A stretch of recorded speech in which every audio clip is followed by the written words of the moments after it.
All right, welcome everyone back to the Crazy Crafter live stream.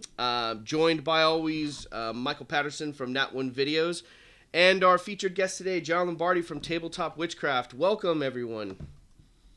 Going. Pretty good. How are you guys doing? How's it going over there, John? Yeah, good, good. Awesome, man. Yeah. Uh, Michael, we need to up our terrain game for our background for the stream because I think as I was chatting with John the other day when we were setting up the stream, I was just like, man, I want to set up I've got like a tiny little corner in our office here, but I was just like, I've got my rack over here with all my terrain and minis on. It's an awesome setup you got going on back there, brother. Yeah, thanks. Well, thanks for joining us, man. Yeah. If you guys aren't familiar with Tabletop Witchcraft, which I know everyone in our community has definitely heard of you and stopped by and spent some time on your channel by now. It's a fantastic channel. You've been around for is it a year now? You've had the channel, John? Yeah, just over a year. Dude. About a year and 2 or 3 weeks. So yeah. That's amazing. And how many builds in the last year? You were saying right before we went live that everything behind you there is from the channel this year, right? Everything is for my channel this year, yeah. So I think I'm at about just over 60 or 61 builds right now. So yeah. Epic. that is that's a feat.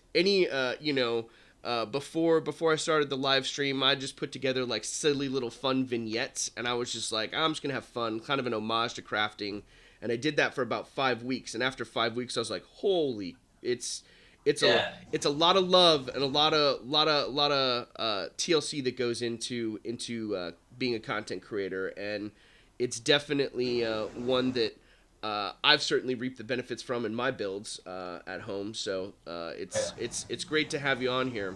Yeah, my caffeine intake went through the roof when I started this channel. So, yeah. John, are you you're a dad as well? Yeah, I have a boy and a girl, yeah. 8 Wow. and 10. So basically, your crafting, does that begin after they go to bed, kind of thing, and then you do late nights on the crafting? So yeah, basically either my wife or myself will pick the kids up and spend some family time, hang out with them. They go to bed, hang out with my wife for about an hour or so. When she goes to bed, I start crafting. So I usually pound some coffee around 5 o'clock, and I craft until midnight, 12:30 every night. Yeah, man. So all my footage that you see of me crafting, yeah, I'm not wearing day clothes. Put it that way. Yeah, that's definitely, I think, kind of the that's a lot of the way for us too, for Michael and I. And the other thing that I've tried to employ too is, crafting is awesome with the kids too. Now harder to produce the work that you want to produce when they're there, obviously, but I'm really enjoying that time too, like being able to sit down and craft with them. Like and super fortunate. So one of my buddies that lives directly next door, he's a next door neighbor. Their daughter and my son are in school, or they're in the same class. They're 2 weeks apart. We also, like, he's part of our D&D campaign. Anyway, he's huge into mini painting, and they're crafting too. So it's fun. Like, we're able to my whole backyard patio table is just this giant smorgasbord of kids crafting right now, which is start 'em young. Yeah. No, that's cool. I mean, my daughter, she loves to give me advice and tips. A lot of times I'll ask my wife for, hey, what do you think of this? Or how's this paint pattern look? Or, she can give me some good advice, but my daughter seems to really come up with a lot of cool ideas, or add this or add that. So a lot of times you'll see certain things in builds, like the acid tile that I made. It was her idea to use little glue sticks and stuff to make the bubbles, so it's cool. And as a matter of fact, just like an hour ago, I was at the dinner table with my son and my daughter. My son's painting a skeleton, my daughter's doing a unicorn. So we were just miniature painting upstairs and hanging out and enjoying some time together.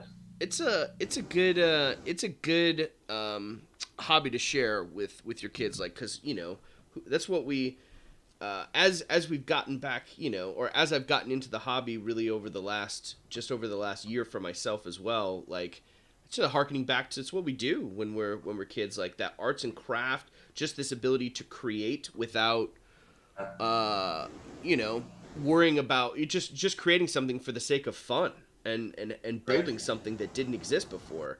So it's cool, man. I always get excited when I hear other fellow crafters that are like, yeah, I craft with my kids love crafting. I'm like, it's dope. Like I'm hoping that'll be, when something that can always do. It's a great way to just sit down and connect and hang out. It's good family time. John, do you mind if I ask, before the year began with your YouTube channel, were you crafting away in the background anyway, or was it like you started, you had a few ideas and then started the YouTube channel and then it's just like, boom, I'm going to craft now? Or what was it like? Was it kind of, were you steady crafting the last 10 years or? Yeah, so I guess that kind of goes hand in hand with like the games that I play and the play style, right? So, I started, I guess, crafting and miniature painting when I was 10, right? So that's a long time ago. And it was when I opened up Hero Quest on Christmas morning. I don't know, showing my age here a little bit. And it was absolutely awesome. I loved it. And, I didn't have a lot of friends around, that were into that.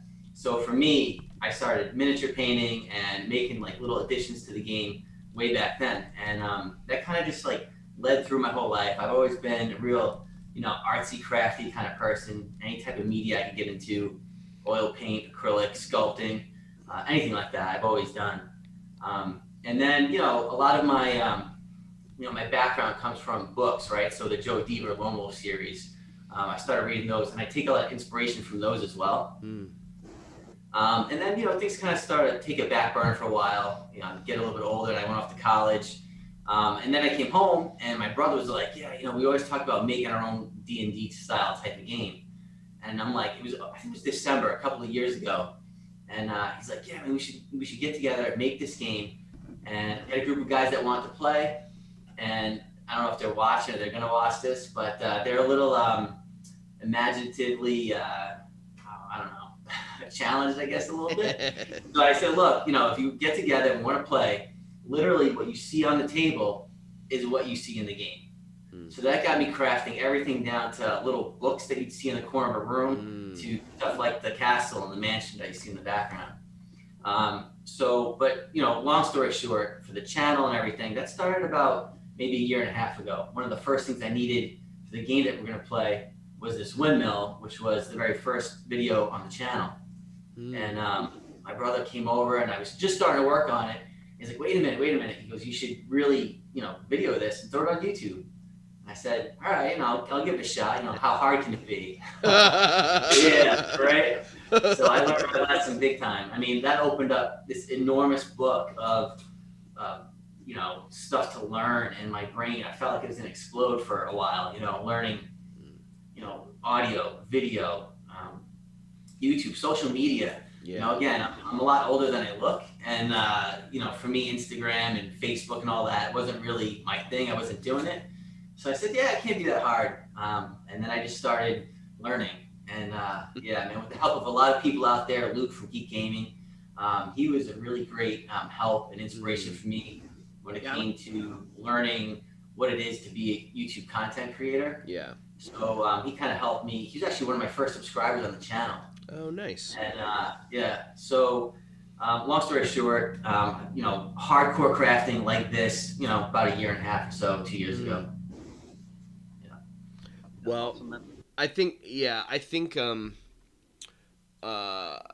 that's it's amazing. Like, thank goodness the suggestion came along. Like, that was it.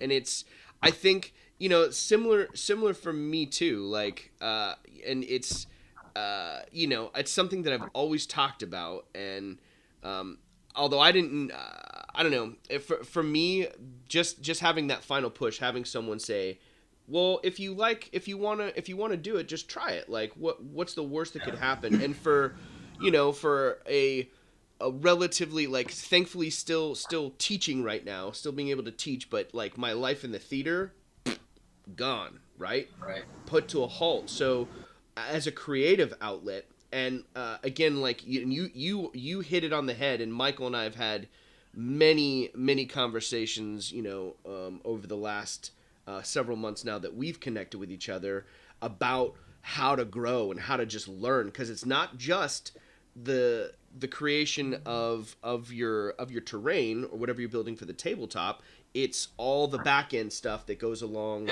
with that creation of that content, and all it has done is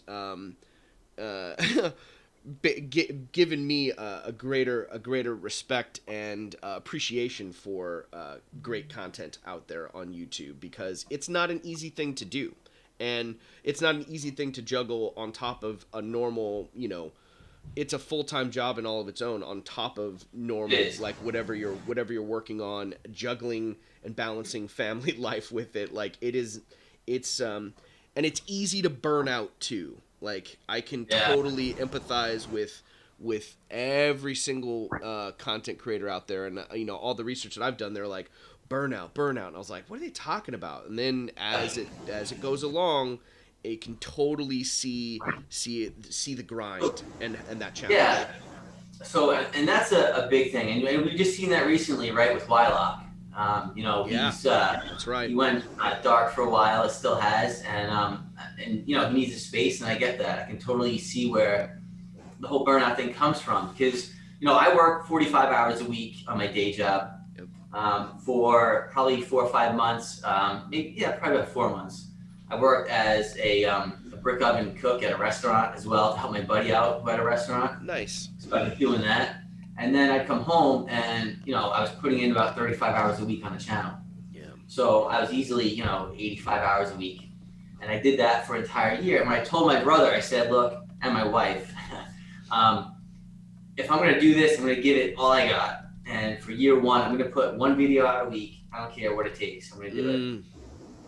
And that's what led to the schedule of me working, coming home and hitting the basement at, 9 o'clock, hitting the studio, whatever, and crafting till 12:30 at night, every night. Right. And I can see the burnout, because I was starting to have to use like my vacation time from work to take off, to come home, to finish builds so that they come out on time. Yeah. And a lot of people, it's one thing that I want people to understand is, when you watch a TV show, right, it might be like 10, 15 episodes, something cool on Netflix that you like to watch.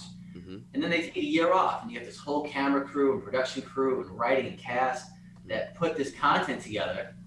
Was a YouTube content creator that's not, 2-3 million subscriber channel. You're coming up with the idea, you're producing it, you're editing your video. You have to literally come up with an idea and create it every week. And that's a challenge, and I can see where the burnout comes from, which is why after my year was up, I posted in my community tab and I said, I'm not going anywhere. I absolutely love this. The community is great. Everybody out there is so supportive. Yep. It's really awesome. I absolutely love it, and I love what I do now. But the weekly videos, I'm not going to do that anymore. I'm going to try every week, and if I don't hit it, stay tuned. Most likely the following week, something awesome is going to come out. Yep. And the amount of stress relief that was on me and my wife and everything was incredible. Just knowing that I wasn't going to let people down because I said weekly was awesome. So, yeah, burnout's a real thing for sure. That's really cool. I like that. Like, I even feel that pressure already, and it's not even a big channel, like, to try and put something out every week. Yeah. Because you've got the idea that YouTube wants you to be consistent or something like that, and you've got to stay on it. Yeah. You just, that's where you just do what I did, which is just let everyone else come on and do your channel for you now, like with all the guests. No, my big thing, it's about finding the niche, right? Like what, I've always, like, the big thing is what what component, what product, how does it help people? How is it going to build a subscribership? And that's where the live stream was born out of, which was to bring folks like everyone from the community. Because like when I found the tabletop crafting community, I was like, holy crap. Like when I found that support, it's just another voice, another outlet for other folks to share it. And I think I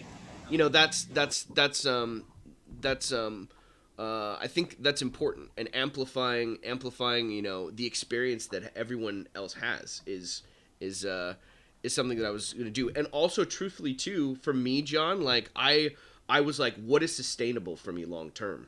Yeah, that's important. And like I was like, dude, a weekly stream where I can, then occasionally if something comes up, like I've got an awesome build from Michael that he sent my way on a cross collaboration that was born like the minute we connected with each other, and he's got this epic build that's coming my way. So like I'll still throw a build video up there just as a fun, because I like editing. Something that I discovered. I really enjoy the editing process. I love building the story and putting that together. I don't know. It's the coolest part of. It's like another build. It's the build after the build. Yeah. Definitely. When you sit down to the computer and you take the 50 gigabytes of data from all your shooting and audio, and it's another build. You've got to figure out the order, what people want to see. Yeah. Does somebody want to see me do the same cut 10 times for walls? No, they probably don't. So find a cool way of showing like one cut and then move on to the next thing and keep people engaged and interested with the build. It's important. Yeah. For me, one of the things I like is on my epic builds is at the end doing the little movie or montage that I call it. Oh yeah. I love putting those together. Yeah, those are always fun. Like I coupled with the music and the lighting and having it again, getting to feature out. Then it's now you can imagine it in scenario, in game, and there it is on the table, and it bringing the piece to life. It's always one of my favorite parts of any builds when we get to show that montage. Michael's done that in a couple of his videos. I've never done it because I'm a slow learner. So maybe my next build I will definitely I'll have to add an epic montage with mine. I'm gonna have to get some cool lighting, get some cool music. Well, let's dive in because the chat's kind of popping in with some questions right now, and I wanted to shift over and we'll talk a little bit about the theme for this month on the stream is epic house builds, right? Or house builds that we've come across. And I knew, like, I was like, when you posted that video for the haunted house, I was just like, this is going to be a perfect time to see if we can get John on here. So this is a great build to share. We'll pop it up here. I'll take us over to the slideshow. So tell us a little bit about the inspiration, of that haunted house build. So this was a cross collaboration that you did with other folks in the crafting community. Yeah, it was. So it started, back in I think September, and I knew I wanted to do. I told myself I was going to come up with maybe 2 at the most epic builds in year 1, and I did 4. I'm a glutton. But I knew I had a couple of things that I wanted to incorporate that Shifting Lands had. Mm-hmm. And I had talked to Gerard Boom a few times in the past on some other videos that I had, and I called him up and I messaged him, and he's like, I had an idea. I want to do a Victorian style house. It's going to fit well with, your idea. I said, all right. I go, hey, you want to work together on this? And he goes, yeah, why not? So we started chatting a little bit. He offered a bunch of his, products and tools and stuff to me, which, so cool. Gerard, if you ever watch this, thank you again for that. What's that? Yeah.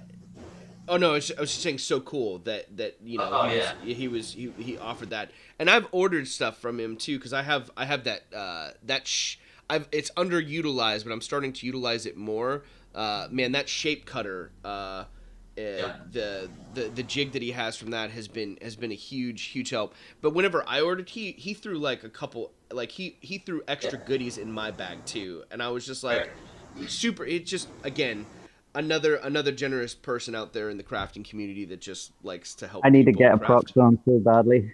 Yeah, like but that's what's cool too, man, is like it doesn't matter. Like you can, all the stuff that it's I remember before Proxon, like it's you I don't know, like it's nice to work within whatever you've got available to you, but I can't, you're gonna be a machine when it turns out for for the Proxon. Well, that's the thing, you know, the Proxon is a time saver. That's why I have it. You know what I mean? Yeah. But you know, that's the thing. So Gerard, he specializes, you know, in all the laser cut windows and all the Proxon tools. And but yeah, back to the haunted house. I had this idea. I was trying to think timing with the channel. I said, geez, Halloween's around the corner. Haunted house, this would be great.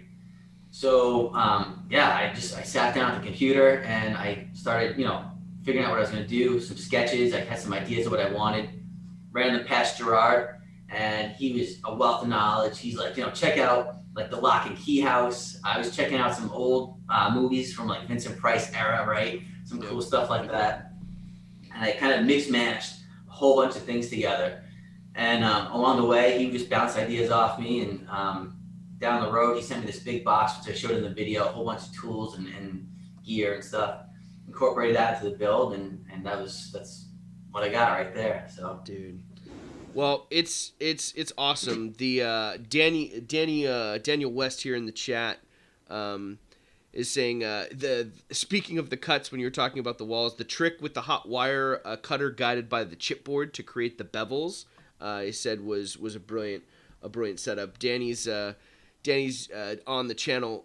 He pops on as a guest, but he's also he's a technical theater teacher for high school. So he's anxious. Like he's got a bunch of questions about the CAD design too, which we'll get into here in a little bit. But he appreciates the technical component of all those cuts, which I did too. I thought like what a quick and easy way to achieve that bevel. Right. Yeah. Yeah, I mean, that just kind of came to me. You know, I didn't plan that one out.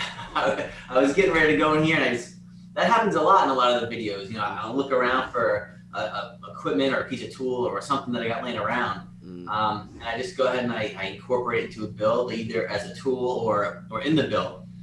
Quick example, I remember back when I was working on my castle build, and this is before I had the studio. I was upstairs in my kitchen, dining room, and I'm working on it. My wife came home with a Dunkin' Donuts coffee, and it had the little cardboard holder on it so you don't burn yourself. And I was just getting ready to make the chimney on the back of the haunted house. Not the house, the castle. So what I do, I pulled the straw out of my Dunkin' Donuts, my wife's iced coffee, and I took the cardboard container off of that and I made the chimney out of that. So I didn't even get up. It's my Dunkin' Donuts coffee's in my castle. It's awesome how just those little eureka or aha moments occur for the build, and you can always do it. It is a point of contention with my wife and my buddy's wife next door now, because everything that I'm like, save it, like don't throw it away. Like I have like literally a bin of crap that I'm like, I don't know what I'm gonna use it for yet, but I'm gonna use it for something. They and you know the contention now is that the children are doing it too, so they're like, no, this is terrain, we're saving this for terrain, and I'm like, oh, and then I get shot evil looks. I'm like, like it's all good, like it'll find its way in there. I'm gonna build a this week we had we cooked a pot pie, and it came in like one of those giant plastic containers, and it's receded down. And I was just like, don't throw it away. I'm gonna turn it into a giant pit. Like it's gonna be a giant. I haven't worked with a lot of water or liquid in my builds, so I was like, that's a perfect thing to kind of self-contain it. and I want to, kind of inspired by the acid video that you created. I'm gonna try to do something larger, and see if I can basically build this entire like puzzle encounter with a vat of acid underneath of it. So working layers. Yeah, well, that's just it, All at right? once. That's Yeah. that's just it. Like layers indeed, and like one step at a time, which is what's so cool. And I think one of the things that you do really well on the channel too, John, is taking those layers and guiding us through step by step. So talk to us a little bit about that that setup. So Daniel's question here in the chat, he's interested in the prep process. This is exactly what we were talking about. Haven't seen a lot of folks use CAD to design the project. Is that something that came out of your professional life and trickled into crafting? Talk to us a little bit about why CAD specifically, and then a little bit about the process when you're from beginning to like finishing the build, when you're developing a new piece. Yeah. All right. So great question. That's pretty much my channel, right? Right. So again, I always start at pen and paper, bunch of sketches, get the ideas out, and then I find it's nice to have something solid on my desk that is a plan, right? That way I can always refer back to it. So if I start kind of getting off track, I can always jump back on with the measurement. Yeah. I'm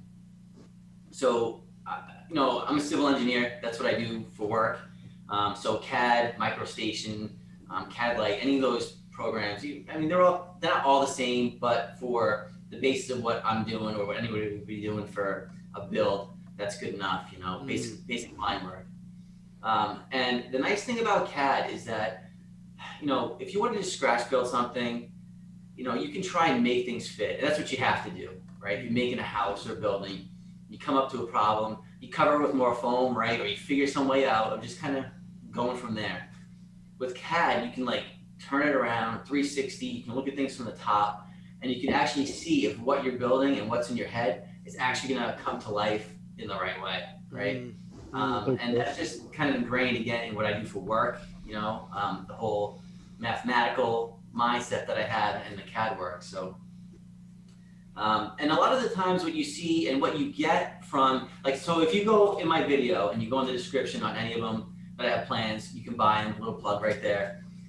But the plans themselves that you see in the video technically aren't the exact ones that you're going to be buying, because what I do is called an as-built.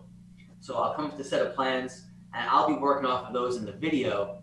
And as I find problems with my actual CAD drawing, I'll make corrections on paper. Then after I do that, I got to go back to the computer and now correct my CAD drawings.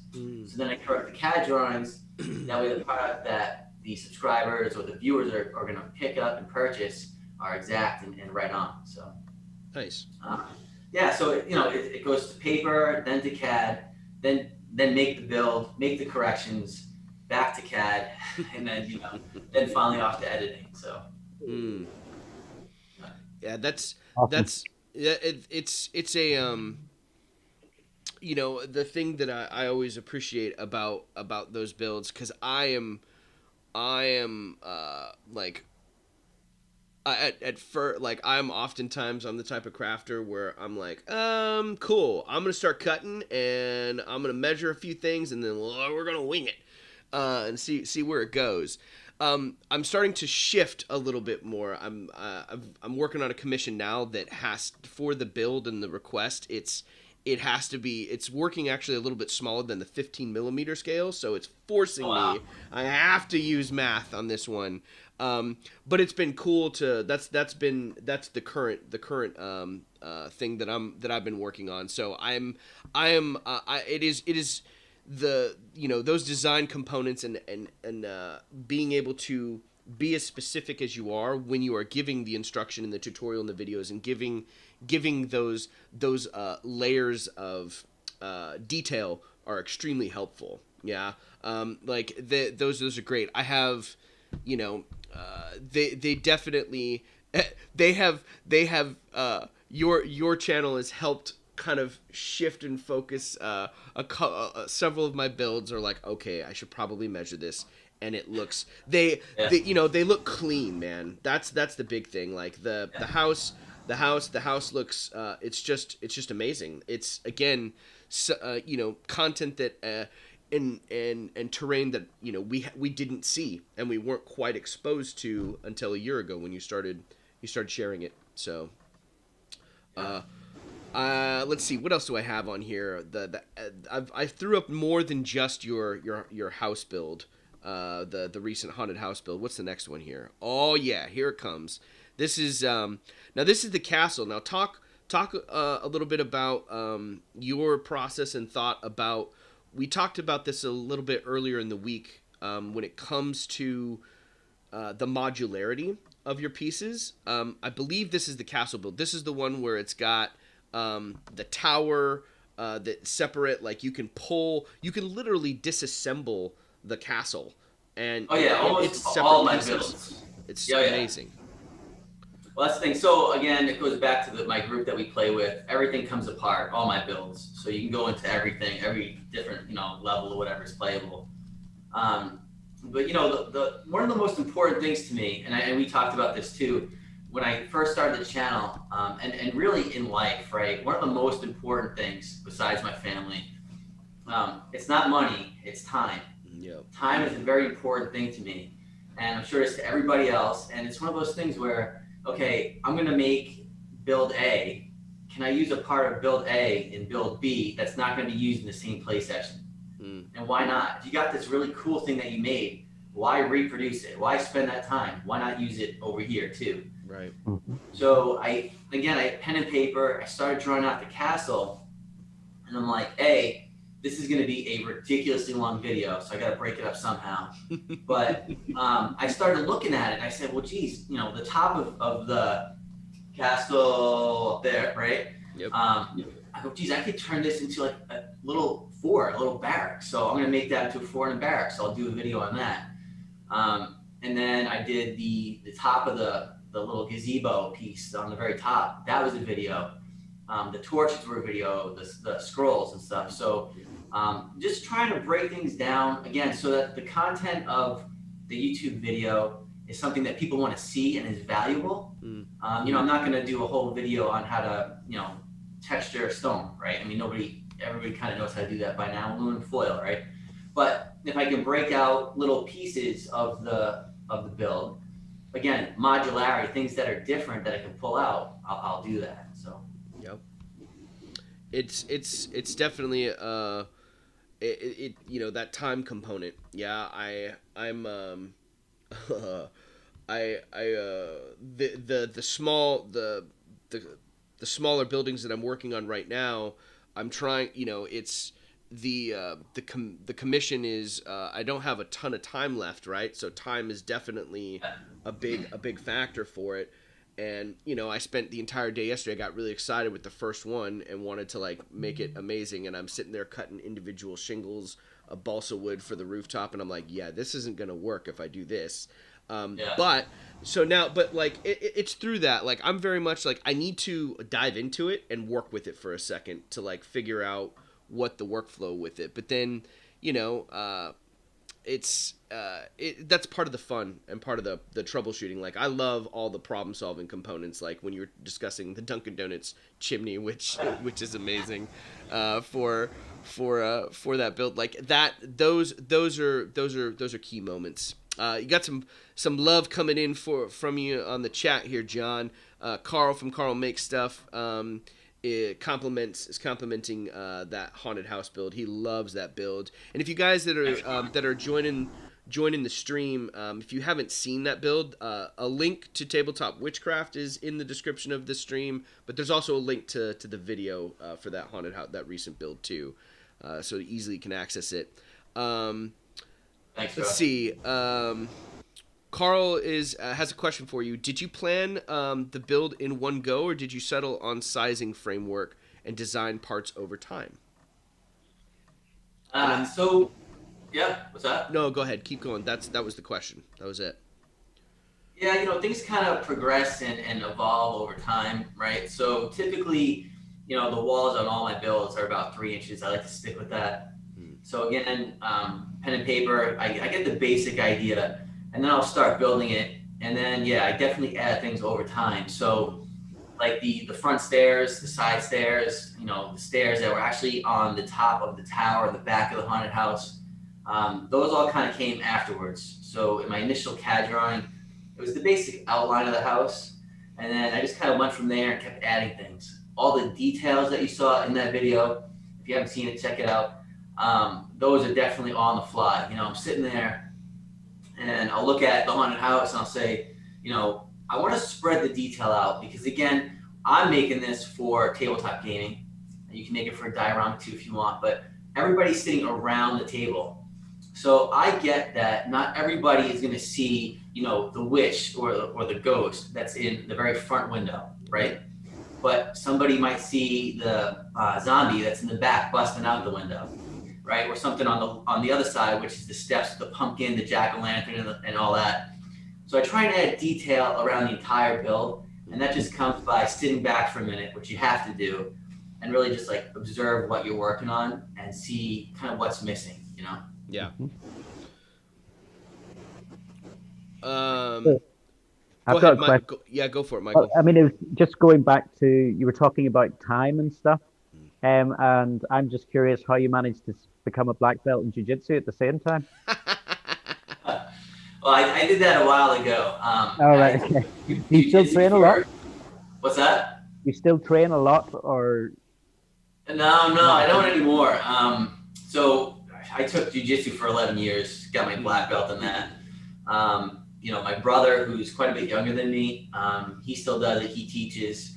And now what's kind of cool is going back to my kids. So my son's 8, my daughter's 10, and they're going through the same dojo and have the same sensei that I had, which is really cool because I'm working on kata with them, working on tornado kicks and all kinds of, grappling moves. And it's cool to I still remember it all and to just roll with them. And when they get older, to work on all the different techniques, it's going to be really cool. It's cool now. So I did jiu-jitsu for a few years after my kids were born, and then it just got really tough. You know what I mean? All the extra other curricular activities and children. So, but the dojo and everybody that I trained with there, I still see them, every now and then.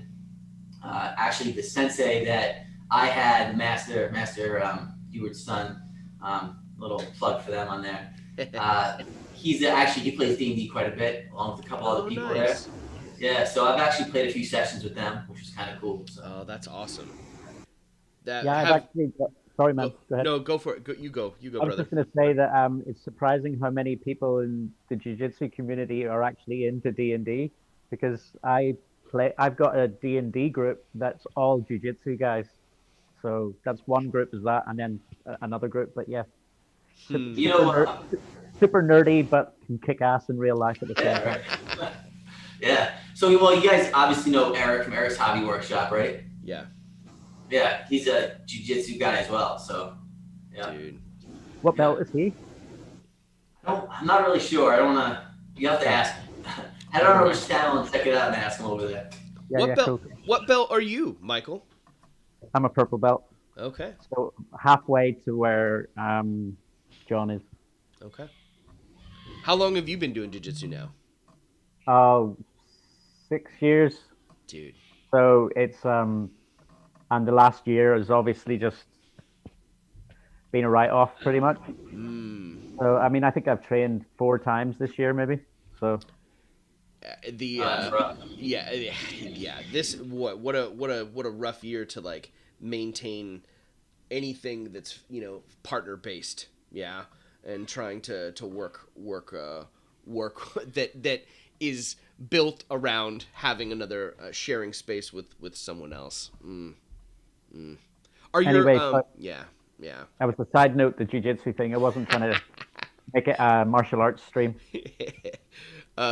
It's awesome. I'm glad you're it's what an awesome path that your kids get to go and train with your sensei as well, and being able to walk that same path. Again, that it's more than just learning how to fight. it's beyond many things. For me, I feel like the kinesthetic awareness, yeah, and just being able to understand how your body moves through space, extremely important. Oh man, so more stuff back here in the chat. How we doing, John? Are you okay to hang out for another minute?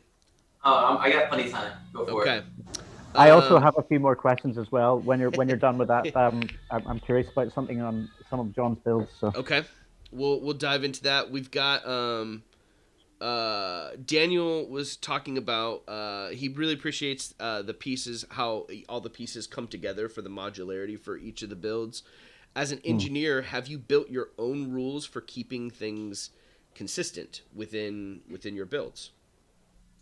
Yeah, I actually have a little red book that I keep. It's my my little Bible, and anything that I want to be able to reproduce down the road to keep things consistent, it goes in there. So when I leave on vacation, that should go in my safe. So yes, definitely. Yeah. That's something that's so simple that I've never frickin' thought about doing. That's really smart. Like just write it down. And like man, I can't believe that's one of those simple things that I've never thought about that. There it is. All right. Dispatching Daniel's gremlins from under his table to like go take pictures of the little red book. That's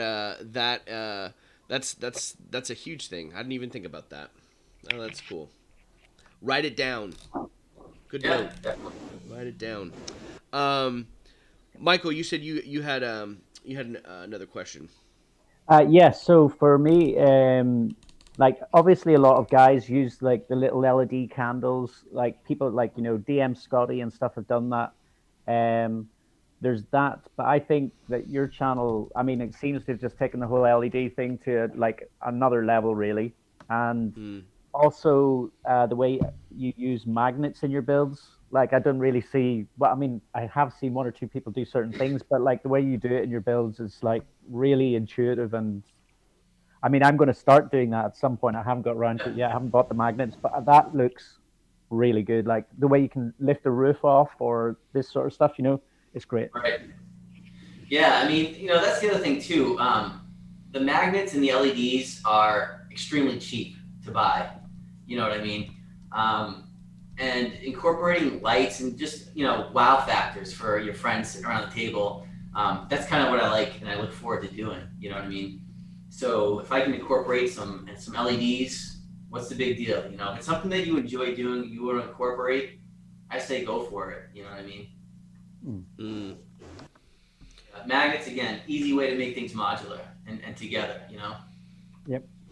Well, this next build, so this is my favorite build of yours that I've thrown up on the stream, and that's that Coliseum that's sitting off to your left there. That's when you were building, you're like, I'm building up something big, and I was like, and you mentioned it, what tipped it, and I knew you were gonna go this route, and this is what I was hoping when as the videos were releasing, you're like, I've got this cool thing where I can't remember who helped sponsor the video, but with all the figures, you're like, I've got a ton of figures to paint. And I was like, I was thinking about the Coliseum and like all the statues. Is like, he's gonna build a fucking Coliseum. He's gonna do it. He's gonna go big. When you put that thing up there, I lost my mind. I was like, that's probably one of the cooler things that I've seen. That and immediately I was just like, I want to build that for our game because we the fighting pit and the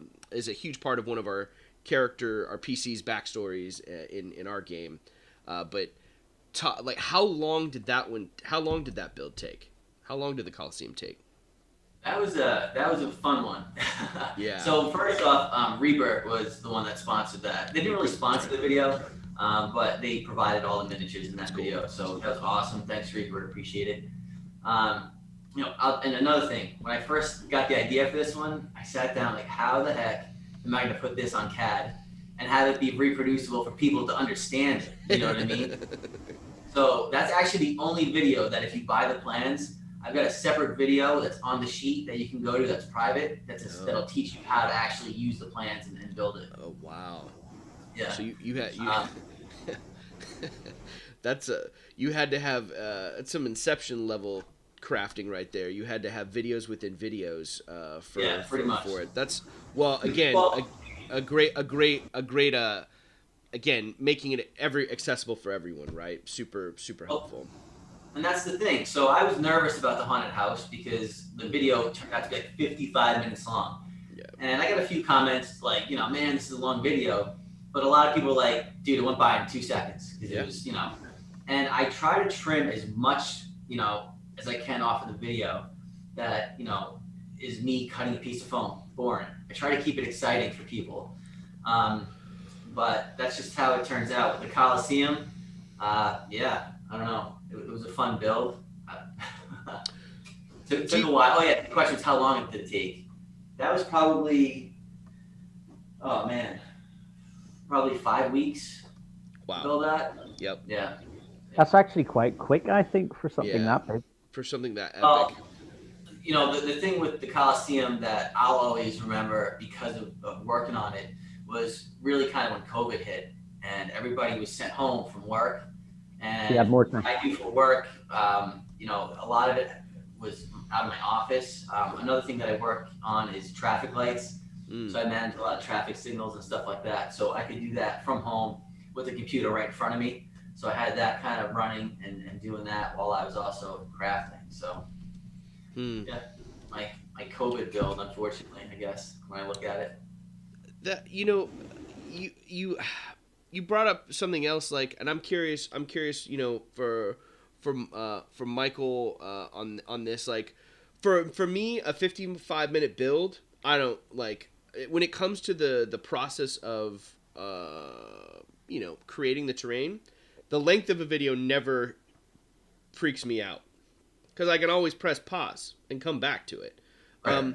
So for you, Michael, when you encounter like a larger video like that on YouTube, like does that shy you away? I understand. Yeah. I'm just, to be honest, I'm actually kind of sitting making notes in my head as John speaks, to be honest. Because I actually think that maybe I'm making some of my videos a bit too long, showing sped up, time lapses and stuff that don't really need to be there. I'm kind of making notes about like I need to make some improvements here.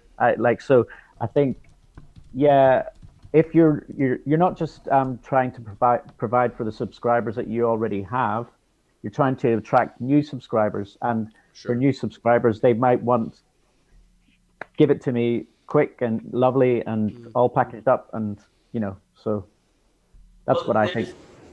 There's two different categories the way I look at it. People that want to be entertained by looking at a show, and people that want the content and know how to actually make the build. Yeah. And I think the secret is finding a way to balance that properly to keep everybody entertained, right, with quality content. So. Yeah, that. I mean, for me personally, that video didn't. I mean, I could have watched another half an hour, 45 minutes of it quite easily. So, if you have a longer director's cut version, send it my way.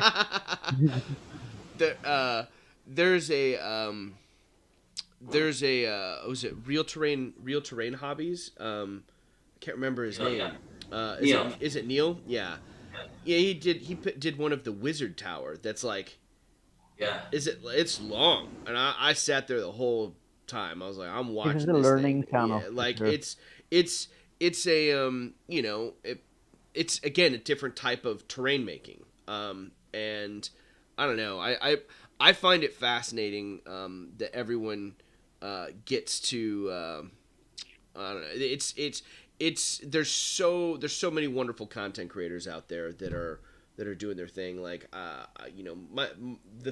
think for me, whenever I look at it, I always appreciate the build times in the videos that don't rush the process on how to, give me a new technique, to teach something, to learn something, like the beveling, using the chipboard to bevel the edges, right? Crucial. Like that's a great tip that can be utilized not only in that build but for future builds to come. So That's what I'm primarily looking for in as a consumer of content. Like that's important for me.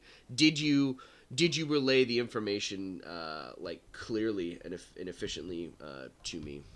That's one of the lenses I look for. The entertainment thing is totally a part of it too. Like you said, like those montages are, those are. It's a great reveal. It's a great. It's the icing on the cake, as it were, at the end of it all. Did you find it weird, John, to start talking to the camera and stuff like that? How did you feel about that whenever you started doing your YouTube videos? It was like, I'm talking to the camera. Like, how many times did you cut out? What's your blooper reel like? Oh man. So I can still remember the very first video, my windmill series, right, which was like 4 different videos. If I had to do it all over again, I would have made that just one video. But I still remember sitting in my dining room trying to figure out, what couple of crafts I should throw in the background to look cool, And I had my brother doing all the video for me. I didn't have an eighth of the gear that I have now for filming and everything. Yeah, it was just kind of like it evolved, As far as takes, I try and do everything in one take. That way I don't have all these different cuts when I'm filming, but it's hard. My wife helps me film. So when I'm filming, she'll come down here and she's a trooper. We laugh at times, and there's other times when she's like, come on, I gotta cook dinner. It can be a little bit of a challenge, but it's fun, and it's definitely a learning process. Yeah, it's great to have help. It's great to have help. Like that is definitely like, not only, just finding the right setup and the rig. Like initially when I started shooting stuff, it's my phone and a tripod, which is not bad. Like it's not a bad setup to do, but like it's definitely having an extra set of hands. Ooh, that's clutch. That's clutch. Right. Well, yeah, no, that's the thing. So I'm on my second DSLR camera right now. I'm hoping to get another upgrade, and it's kind of one of the things where, talking to my wife about, hey, look, this is going to make things easier, quicker, faster. Buy it instead. So we'll see. Yeah. So my one thing I want to do a quick thank you to all my patrons out there too. Oh yeah.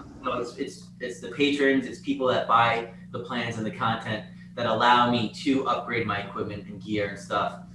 So it really does help, because as you guys know, crafting and filming can get really expensive. So thank you.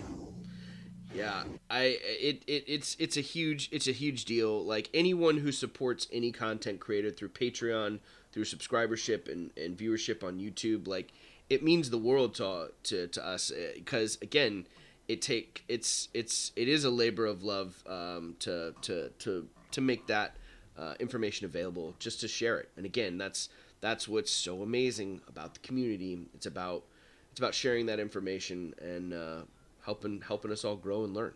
It's amazing. Carl Carl on here has got a question. It's a tuber question. Do you have an opinion on long videos versus multi-part series videos? And specifically, he's talking about single builds when you want to spend more time explaining something. Yeah. So this was a lesson that I was taught by Luke from Geek Gaming, and he told me, whatever it takes, don't do series videos. Not necessarily like how I've got a sewer series. That's fine. But I talked about this already. Windmill that I did 4 different videos on how to do the windmill. And if you look at my windmill series, my first video, it was my very first one. I think it's got like 7,000 views or something like that. The other ones subsequently just drop off. So really trim as much off as you can and compress everything into one video. Even if it's longer, as long as it's good content, you're gonna have that viewership retention, and you're just gonna be better off in the long run. That's my opinion. I got that from Luke, and I saw it on my channel, so that's what I try and do. Yeah. Cool. Well, yeah, it's again like going going back, like, do you ever go back and watch the earlier content and go ha ha ha ha, like you're laughing Oh, like you're yeah. like, what was that? They're like, oh, that was cute what I was trying to do back then. No, that's the thing. When you open yourself up to the world, right? You quickly learn all of your flaws very quickly. I mean, I had, one video where I think I said, go ahead and probably 1,000 times. And when you're new and you got these voiceovers and you're doing them, go ahead and do this and go ahead and do that. And people rip into me. So when I do a voiceover, it's like, don't say go ahead and, don't say this, don't say that. And I got to tell myself over and over that way, because it does. I get it now. It gets annoying, so it's that sounds like a shirt I need to like have made for you. Like, go ahead, and have the go ahead shirt. So there you go. We control the hate, like the go ahead haters out there, and I totally relate to that. There's mine. Like that's what ends up in my videos, and on this stream a lot. As I tend to try to start piecing everything together. The voiceover is hard. Like I when I started, or the challenge I went back and forth is like, do I create a script for it or not? Right? Do I sit down and write the script for it? Because that takes extra time to write the script. And I think for me, I started finding success when I wrote down bullet points. I wrote down bullet points for it and would go through on the step-by-step process. And that was how I helped organize my thoughts. My voiceovers, they just kind of, I do those on the fly. I don't write script for it. So I'll rewatch the video and I'll talk to myself while I'm watching it. Sure. My intros and the outros, those I do write some bullets. I want to make sure I capture a few key things, Sure. To relay to the audience. Yeah. Yeah, Carl was saying that's the same impression he got. Was wondering if I was doing something wrong. He said thank you for that advice on the series version.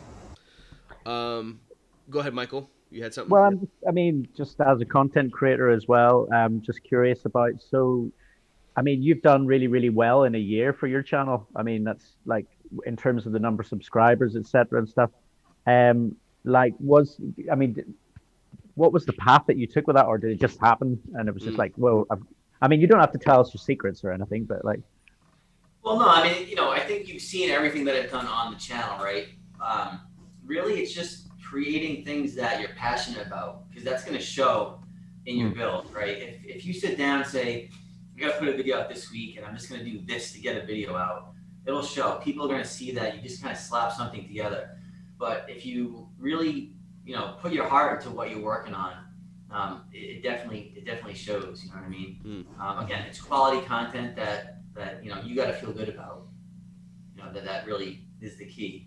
And then it's just a matter of a little bit of luck too. What you put a video out that, really connects with the audience, and then you're in the hands of the YouTube algorithm and the gods, right? Hoping that they'll pick it up and run it a little bit more. So. Right. Yeah, that's again, harkening back to what we talked about at the beginning of the stream. Like, so much, it's not just creating terrain. It is the entire production that goes behind that that content that you're putting out there. It's learning about something that I haven't taken advantage of that I definitely need to, now that I have a little bit more free time. After my workload is a little lighter right now towards the end of the year, is the content creator studio and all the different resources that YouTube provides. I have not even scratched the surface on that, but it's been good too. Like, very fortunate to connect with other folks like yourself, John, and Michael. Right, Michael's been a huge help in just bouncing ideas back off and forth. I think, again, that seems to be another pretty strong community as well, the content creators, because everyone, again, appreciates and knows how much work goes into that. It's a lot. I got a question, not revolving. It's about the build that I'm working on right now, and it's something that I haven't, like I said, I haven't played around with liquid a whole lot in my builds, or water, creating water effects or any sort of effect like that. I have a small creek it's a very small creek that I am working on, and I'm curious if you guys have worked with clear Elmer's glue before, because relatively cheap, and not super expensive. And have you guys used Elmer's glue for water effects on any of your tabletop builds before? And this goes out to anyone in the channel too. That's kind of my thought. Is Elmer's clear glue a good resource to create? It's not a deep creek. It's like very, again, remember, this is gonna be a small scale. So I'm hoping I can get away with utilizing that on the build. How wide and deep is it exactly? Good question. Or Probably about no more than maybe a quarter of an inch deep, and then probably about an inch and a half wide. okay. First thing that comes to mind with me is 2-part epoxy resin. Yeah. Yeah. Yep. That's what I would do. Okay. 100%. So just mixing that you guys would steer clear of the Elmer's glue and stick with the resin, huh? Yeah, that's Yep. right here. Okay. That's what I do it. I have that in the shop too, so I definitely. Although, yeah. there was a guy in the Tabletop Crafters Guild this week. I don't know if you guys saw. I know you're on there as well, John. Where he came up with this ocean kind of effect with varnish on top of toilet paper with glue. So he did the texture on the bottom with toilet paper and glue, and then did you see that one? I've seen that technique before. Yeah. I don't know. I was very impressed by that, actually. Yeah, you lay down like a wet toilet paper, and then you can paint it up however you want to, and then you put that varnish over it. Yeah. Yep. Yeah, I've seen a lot of that in dioramas before. It's pretty nice. Okay. But if you're going for a look though, right, Colin, that you want to be able to see through, if you want something clear, if you've got like a little creek bed, that's what I do. Okay. A more expensive route would be that Envirotex light that I use. Yeah. Got some good stuff. I ended up buying that in the half-gallon tubs just because it gets expensive buying the small ones. But yeah. Have you ever used the UV epoxy? Yeah, I think I have everything known to man when it comes to resins and epoxies. What do I use? Right here. I use whatever this Deco ROM is. Oh yeah. Okay. Yeah, I've used that in a few. I used that, I think, in the Dwarven braziers that I did in that video. I love that whole series. Oh Yeah. yeah. I love that whole Dwarven series. For me, I love Dwarven stuff. Like, so Yeah, you get some really nice stuff. Yeah, that's great stuff, man. Those are awesome. Yeah, the little tomb build that you did was really cool with the bookend on top and stuff. Oh yeah. I loved all of that. So yeah, I actually was watching one of your videos that sort of was the reason why I did my Dwarven pillars. I just wanted to go like, right, do something a little bit different or whatever, but I hadn't thought about putting pillars on the tabletop like that before. So I was like, gotta give that a try. Very cool. Yep. Well, that's great. I may end up, because I just like the other time. That's great. I'm gonna play around with I'll probably do a little tester before I throw it down and make the decision. But I'm gonna play around with both. Like, my whole thing is I want to one of the details that I want to pop on the creek bed is the actual creek bed. Like, I want to like layer in some stone, like not a ton, but like I want there to be the creek bed and like to see it through, to see the bottom and the base of the creek bed, to make that pop a little bit on the board. I'm that's one of the goals. So I'll try both. I'll try both the epoxy. The awesome thing about that resin, man, is you can whip it together quick, and it goes down really easy as far as like quick water stuff. So my first thing that I played around with like water stuff was hot glue. Like made like a little hole in the ice for like a little ice fishing hole, and threw some like hot glue in there, and I was just like, that didn't quite give the effect that I wanted to. I have a fog. It looks some really murky fishing hole that I created, but that's okay. Well, John, this has been fantastic, man. Like having you come on and hang out has been wonderful. There's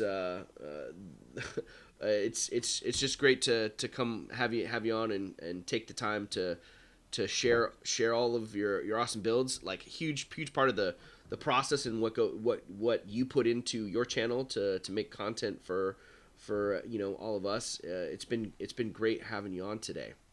Yeah. I've got a surprise for you. I'll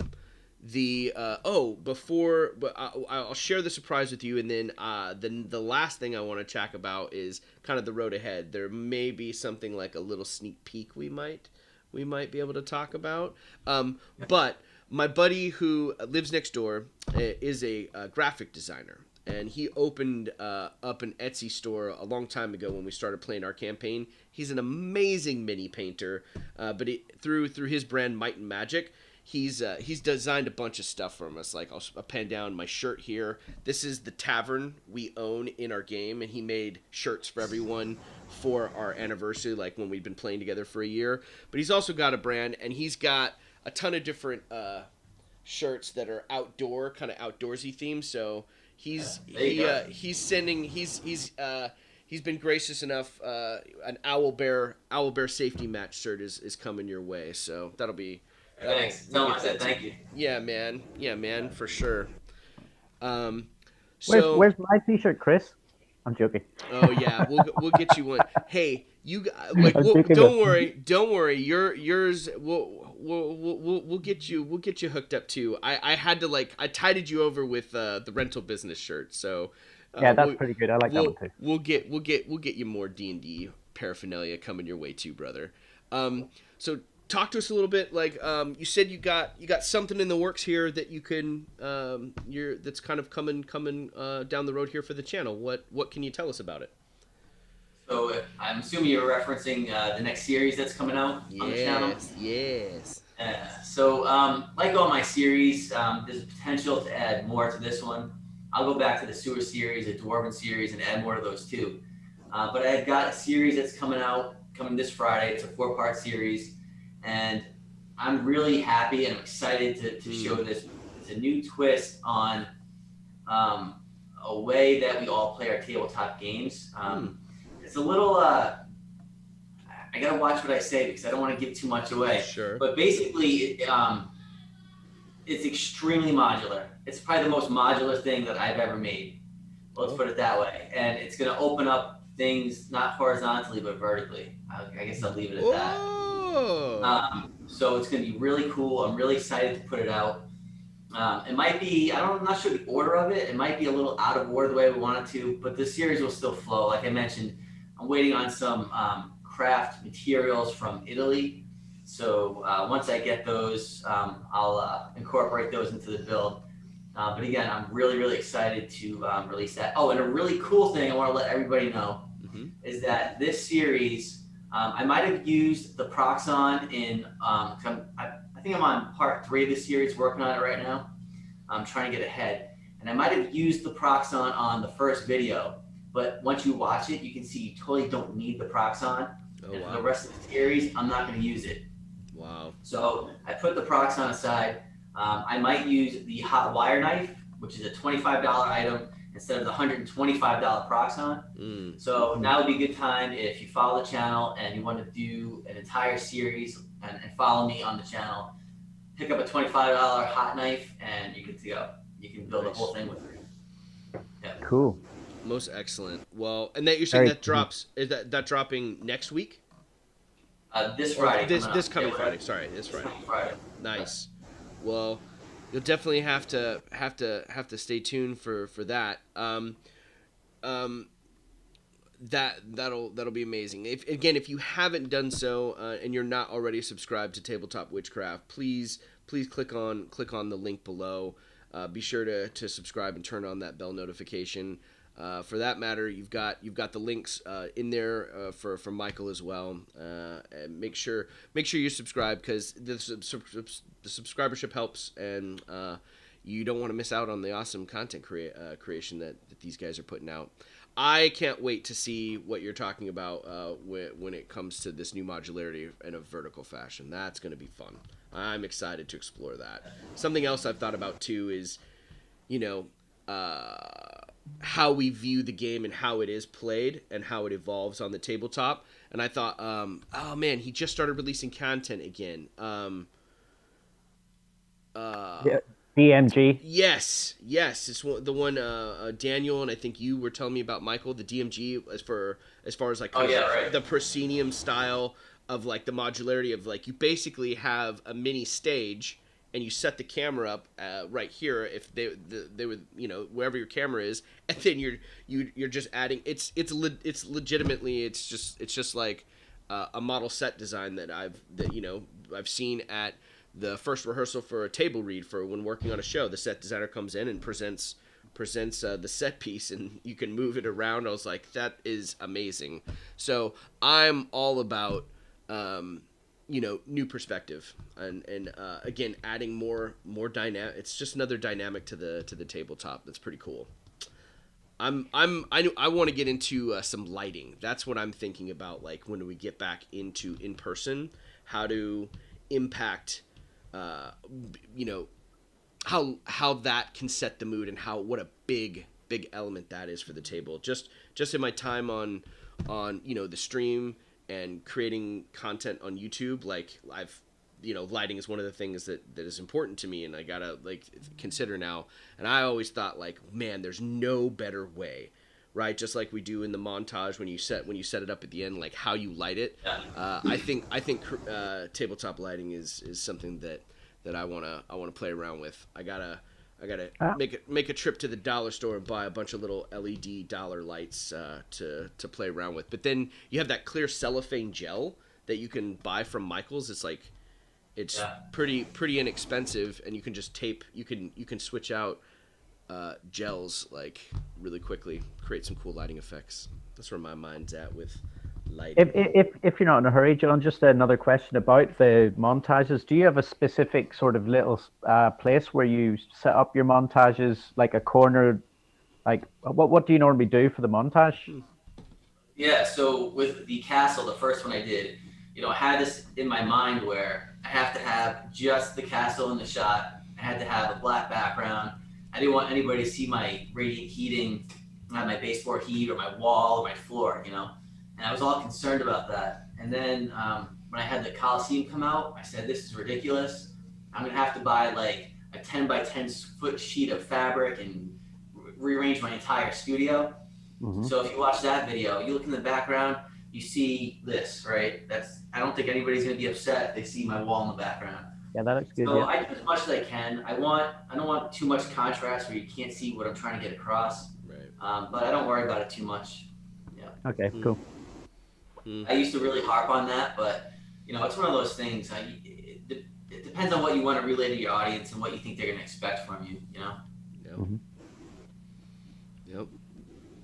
Well, you've been generous with your time, my friend. Thank you so much for coming on and hanging out. We'll definitely we'll reach out. You're more than welcome to come hang out anytime. So whenever you've got something epic and you want to share it with everyone, just let us know. And the stream is open, as it were. Awesome. All right, brother. Yeah, thanks. You're welcome. Michael, I appreciate it. Yeah, no definitely awesome for thanks, Michael, for connecting everyone together, and here we are. This has been an awesome morning. So thanks so much, John. Sure. I'll be in touch with you, and we'll get you this shirt. All right, sounds good. Appreciate it. If you want to stay to the end of the stream, you can. You can. You're more than welcome to, but if you gotta go, we're not saying go away. Right. You can stay if you want. No, I appreciate it, but I've got some home renovations that I got a buddy coming over to help me finish, so I'm gonna witchcraft, some basement renovations here in a little bit. Nice. one. Nice. Well, best of Guys, luck. thanks, I appreciate it. Best of luck with the renovations, and we'll talk to you soon, brother. All right, guys, take it easy. Later, man. All right, thanks, John. Thank you so much. Yeah, no problem. Take it easy.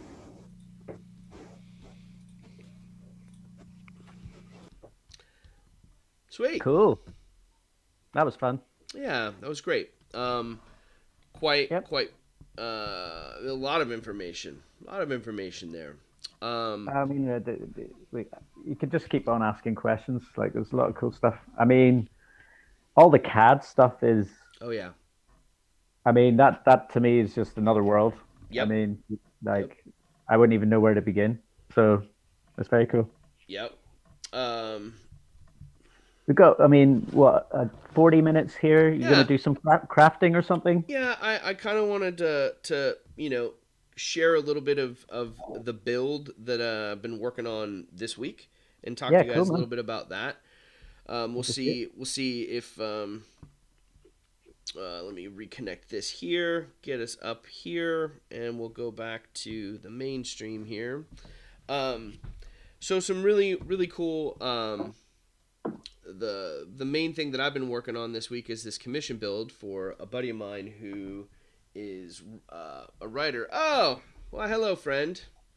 Hey, Daniel. One leaves and another enters. How you doing? Oh, just got audio in. So did you say something to me? Because I'm just coming in. Yeah, we asked how many gremlins are under your desk today to help you out. That's what we asked. Looks like we're about average. Oh. Looks like we're about average this week. So like 20. You got 20 under there. Yeah, about. Man, that dude knows his stuff. Say again? That dude knows his Yeah.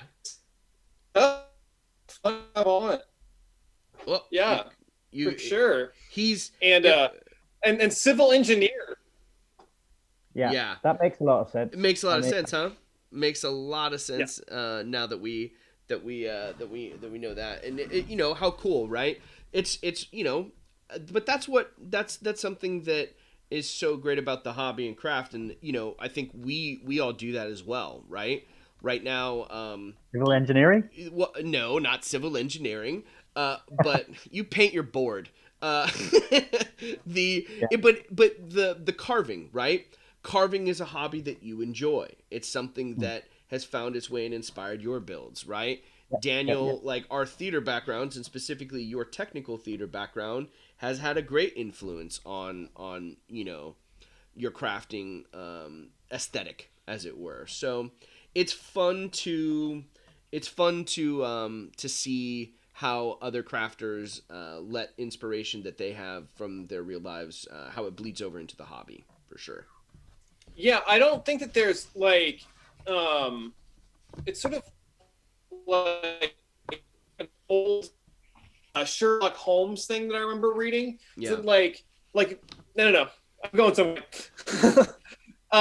There's no like wasted knowledge in your life, right? Like all of us come with these different backgrounds, and if you realize that every bit of information that some practical application, suddenly like everything applies to what you're doing, and you can just you are infinitely more useful. And so I of course the civil engineer is going to use CAD, right? I mean, that just makes, and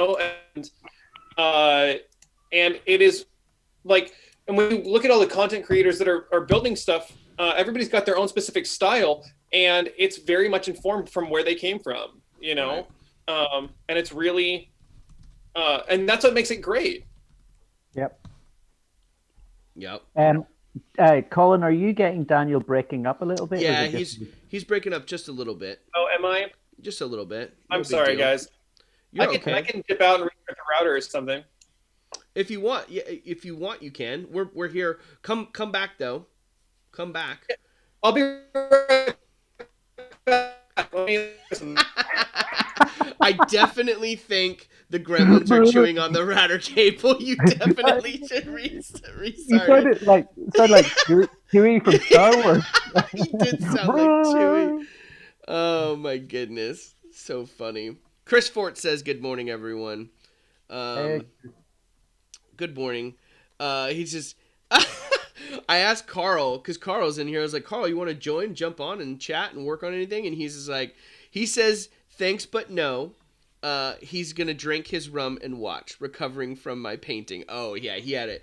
Carl had a big army that he was painting up this week. Looking good. Looking good, brother. Like, kudos to you for getting that army painted, man. Dude, what a big project. I think that's one of the slight downsides of the 40K stuff or whatever, where you have to build an army.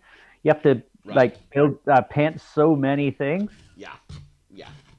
I don't have the patience for that. One and done for me. One and done for you. It's definitely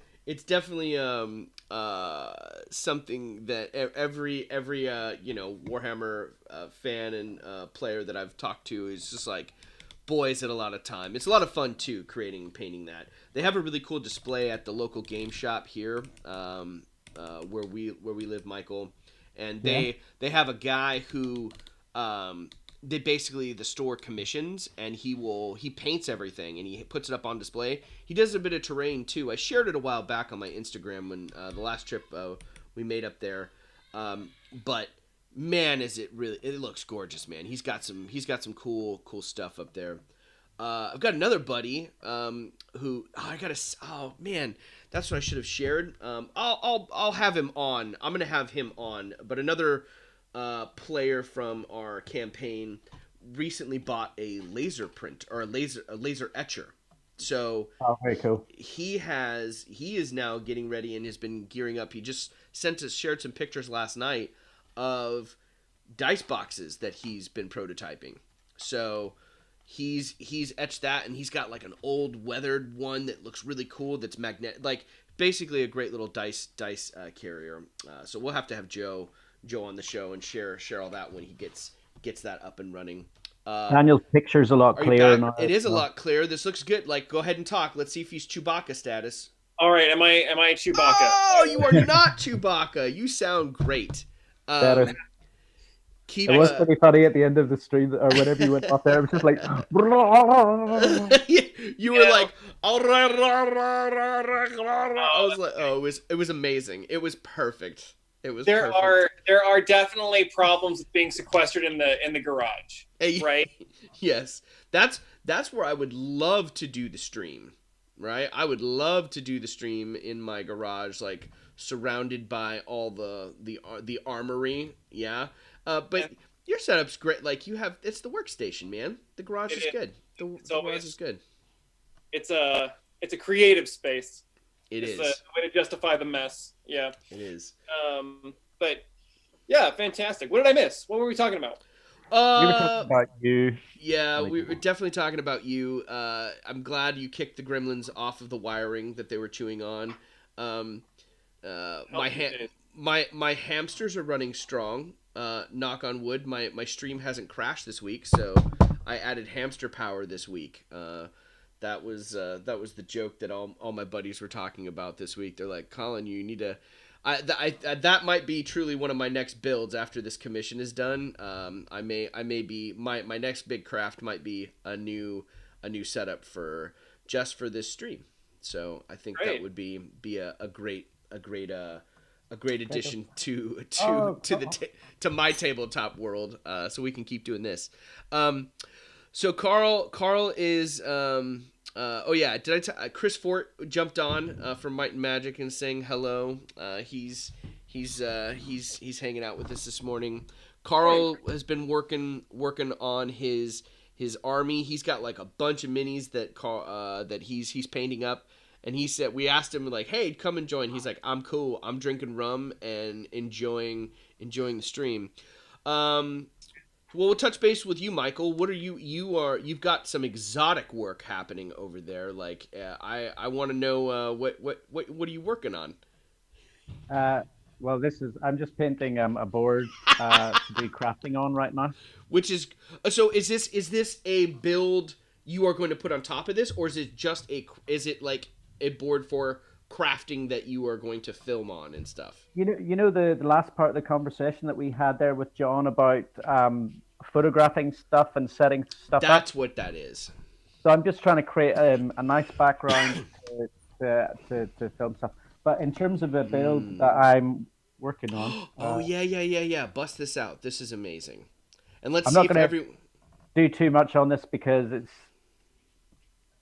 obviously I don't want to give away too much, but like, sure. I'm sure no one who's on my channel is really watching or whatever. I don't know, but let's have a look.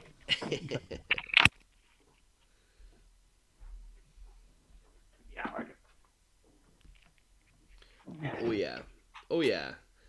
So that was spray foam, and now it is no longer spray foam, brother. It's not spray foam anymore, dude. So that's how the spray foam has turned out, and yeah. But now I have. That's why I was really curious about listening to John talk about length of videos and stuff like that. There, it's just like, because the build video for that could potentially be really long because it's got lots of little parts, and then I'm thinking, okay, well maybe I should break this down into several videos. And then John was saying, don't try and condense it all into one video. Sure. I think making it the one video is really good. I'm curious too. I'd be something I've thought about too for the live stream is time stamping it, right? And the ability to timestamp in the videos might be super helpful. Yeah. Might be super helpful. Something that I'm looking into, like, as interesting as I am, I'm sure everyone wants to catch like the key points of, what John had to say. And so we were talking about CAD, like you could jump to this part in the video and just hear John talk about CAD links, right? And his process with there. That's a good idea. Yeah. Oh yeah, so Derek from last week is in here too, and he's saying that build's looking pretty awesome there, Michael. He likes you, Derek. Likes it. Yeah, it looks great. So much. It does look great. Good to see you in the chat there. Before I get into what I'm working on, which is this little thing right here, I can show it last week since Derek's here. Check this out. This is kind of where we're at with this wild thing. This is the build from last week that Derek gave me the tutorial on, and it's turned out great. I can hold it up here. This is probably a little better. But it's all Mod Podged up and ready to paint. Yeah, it's looking great. The shingles on here are really cool. I got really inspired because I didn't do enough shingles, so I did like a little awning of shingles here in front of the door. But this has been a fun build, Derek. I'm so excited you came on and showed me the new techniques, man. This is dope. It's a fun build. I added a little piece of balsa wood on the inside for stability to keep it, because it was kind of like a little flimsy, but it was also really nice to hold this and paint as well as I was like and as I'm working through it. So pretty cool. Thanks, Derek. Super rad. Let's see. Shop in your messenger inbox if there is enough detail in that video. Timestamping helps. Yes, timestamping does help. Thanks, man. Carl was saying timestamping helps. So for this week, I'm working on this commission for this new tabletop RPG that my buddy is writing for, and he asked me to create basically a town. And this town is based on like a 1960s Missouri town, like think kind of like Main Street, USA. So I kind of had to shift guys and work into 15 millimeter scale, which I hadn't done before. I talked a little bit about it with John on the channel, but this is the first attempt right here. This is the first attempt at the 15 millimeter house. Can you guys explain to me what is like? Because I honestly do not know anything about scale. All I work to is it's got to be like, if 1 inch is 5 foot, it's got to be this long to be 45 feet. Like, I don't have a clue about this 15 millimeter scale, 28 millimeter scale. What on earth is it? I don't really know. So, go ahead, Daniel. So, as a person who actually works in real scale all the time, the standard like 28, 32, 15 millimeter scale, it's actually a pretty janky system that game systems have sort of come up with. And because I text Colin regularly because I'm like a stalker, I like to call a friend like your friend, and that's what I'll be telling the lawyer, and that's what I'll be telling the lawyers later. So basically these scales that are used for wargaming have to do with the height of the figurine, and it seems to be that they're basing the scale off at 28 millimeters. Your figurine is 28. The average height for a person would be 28 millimeters high, which is kind of a janky way of looking at it from a scale standpoint. And then for 15 millimeter, there's some dispute as to whether 15 millimeters is like the height of the eye for the average person or the height to the top of the head for the average person. But it comes out to, because I'm an academic and I have to research stuff all the time, that the scale comes out to one unit would be equivalent to 107 units in, Carl says 28 millimeters to the eyes. Yeah. And I found disputed claims on that as well. But it's 3 inches to the top of the wall apparently. And so what my research was it's a 1 to 107 scale. So for reference, you're using the metric system, but I work a lot in like what's called quarter-inch scale, where 1/4 of an inch equals 1 foot, right? Okay. You're shrinking. So every 1/4 of an inch in my world when I'm drawing represents 1 foot in the real world, and that's a 1 to 48 scale. And 1 to 48. Okay. Yeah. So you would be able to fit 48 quarters of an inch inside of 1 foot. And so for 15 millimeter scale, if I had my base unit, I would be able to fit 107 of my scale feet inside of 1 normal foot, which is a super janky measurement because 107 is a really dumb thing to divide by. Like it's a really dumb thing to divide by, and I certainly don't have any rulers that do that. But like 1/8 inch scale, which is another thing that I work in periodically, is 96 to 1 or 1 to 96, which is pretty close. And then even like 1 to 100 isn't too bad because that's a nice little engineering scale that you can work inside of. And so if I was to do those, to work in 15 millimeter scale, I would probably be working in like 1 to 100 or 1 to 96. Sounds like we should have had you in here chatting to John, because you guys would have actually been able to have an intelligible conversation about CAD and all of this stuff. They speak the language. Well, help is on the way. Let's see here. Hold on. Oh no. It's concluded. Hold on. Stand by. Someone coming in? Yeah, Carl in his rum consumed state will be joining us, so I'm excited for that. Let's see. Nice. Let's see what he goes here. This is I'm gonna try a new link here for you, buddy. Let's send this one and see if this one works. I don't know if it should be able to get him in here. Let's see if that one works.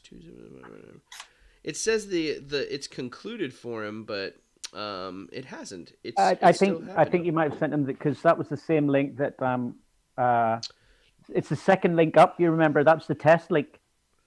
Yeah, I think I sent him the right one on this one. Let's see. Oh no, right. It's saying it's still. Well, that's crazy. Let's see if I can. You guys keep talking about scale here for a second. Let's see if I can. What I can do. I'm sure me rambling about numbers makes great television, right? Like. Are you doing a build there, Daniel? So because Colin got me interested in 15 millimeter scale this week, I have been trying to sort of like develop my own system as to how I would approach that. Here's one I made earlier. What's that? It's another one of your kind of I'm just about to blow you away kind of things. I doubt it. But what's interesting is if like so you probably get XPS in like 25 millimeter heights, right? Or like the 1-inch heights for us. 20 millimeter. 20 millimeter. Hey, Carl. There he Hey, is. Carl. How are you, gents? Hey, Hey, how are you? Doing well. He's. How much rum have you had? Not enough. Well, that's all right. You can still consume rum and hang out with us here. Talk scale to me. Yeah, let's chime in on scale here. Have you played around with the smaller scale before, Carl? Yeah, I worked on 50 millimeter, Uh-huh. 50 millimeter, and 10. Okay. Oh, so you've definitely played around with the small one. So, like, did you catch any of Danny's commentary about the 28 millimeter? Once again, scale? let me switch off the voiceover here. Okay. There, better. Because I was getting your voiceover from 2 places. Oh yeah, surround sound of me. Yeah. Okay, so we're saying 10, 15, and 28 and 32, right? Mm-hmm. Yep. So, as a rule of thumb, anything under 15 millimeter will be to the top of the model, including any hats, plumes, and stuff like that. Okay. Okay. With 28 millimeter and 32 millimeter, it's to the level of the ice. I see.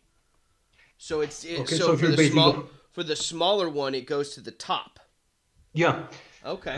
Even if you go to 6, no one really cares about 2 millimeter because they're just little blocks of plastic anyway. But 6 millimeter, top of the model, up to 15, still top of the model.